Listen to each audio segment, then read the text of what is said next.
I chose Frazer and Altus as my topic. I grew up in Altus and I want to learn more about the history. Most of my sources are from the Indian Pioneer Papers because they gave first-hand accounts on what it was like to live in Frazer and why Frazer transitioned into Altus. I was able to find some small articles about small towns in America and why they failed, and also history specific to Altus, one of which being a book called Across the Lonely Years in the history of Jackson County. It was written by Cecil Chester. He used to work at the Museum of the Western Prairie. The history started with the Olmstead Act of 1862. Abraham Lincoln wanted to encourage westward migration, and so he would give to anybody willing to claim it 160 acres, and they had to improve the land for it to be theirs. And this meant that they had to live there for 5 years and work the land 6 months out of each year.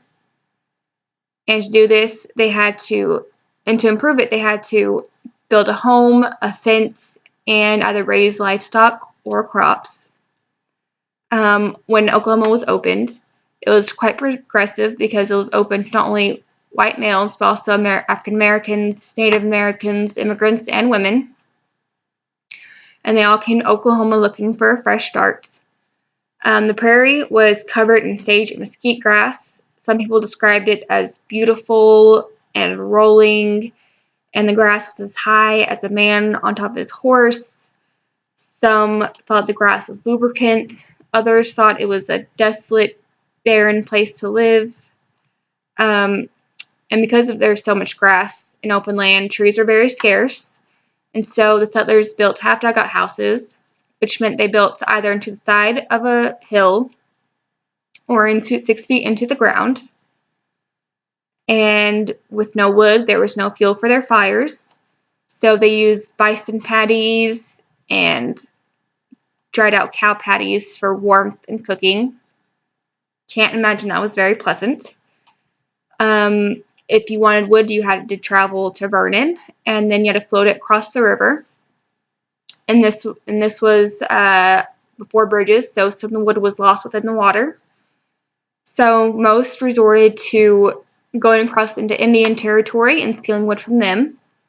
If they were caught by Native Americans, sometimes they fled or paid the Native Americans.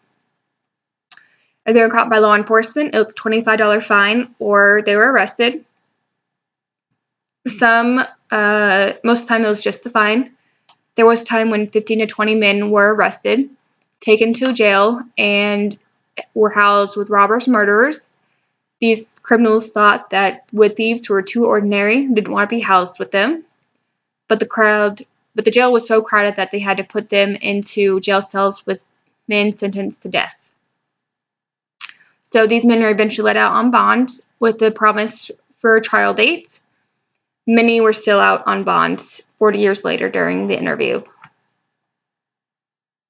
The earliest pioneers to the land was a P.H. Holt and J.B. Walker and their father-in-law, John McLaren.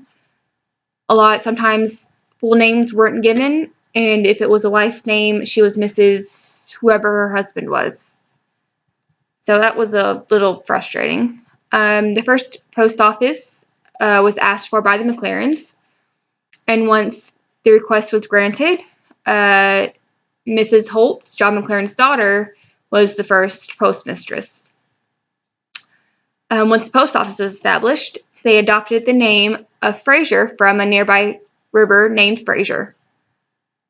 The post office was housed in McLaren's home, and the different ways to get a letter to Frazer was either address it as Frazer, Texas Territory, Frazer, Oklahoma Territory, and Frazer, Indian Territory. And Mrs. McLaren always kept a supply of buttermilk on hand to give out to cowboys and other passing travelers, earning the town the nickname of Buttermilk Station. Two very important things for the time of early settlers were schools and churches. Those were the first things normally established. Schools and church were held in somebody's home until a separate building could be built. And for a time, church was held in school buildings as well. Schools were normally subscription schools. The first one was Prairie Hill, which was a 3-month subscription school. The first teacher of the school was Mr. J.R. McMahon. He was passing through with his wife, and as they're passing through, one of his horses fell sick. And so they decided to camp out to allow the horse to recover, but unfortunately the horse died.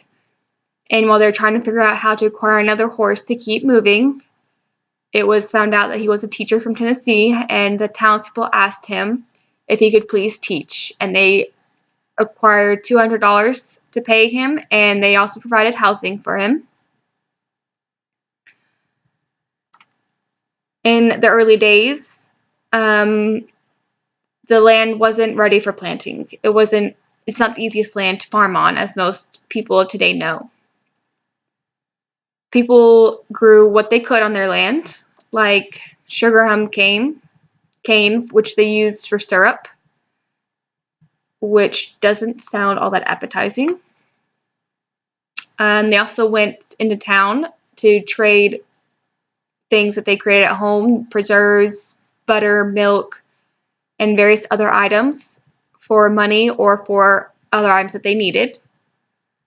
Some of them were able to forage for food. There was wild grapes, plums, blackberries, dewberries, basically anything you imagine being on a bush and yummy to eat. And this they used to make their preservatives to sell later on in town. One of the many important things to women was sewing. They a lot of times created their own clothes, and sewing became a way for women to gather and catch up and gossip on all what was going on. They sewed and crocheted and knitted. It was a social event. Most of the time, women didn't have their own sewing machines, so they either sewed by hand until sewing machines became available in town, and they're able to buy them from salesmen. Medicine at the time was very rudimentary. Most people who sold the medication made it themselves, and there was some rather interesting treatments. Once there was an outbreak of smallpox that was blamed on a poor kitten.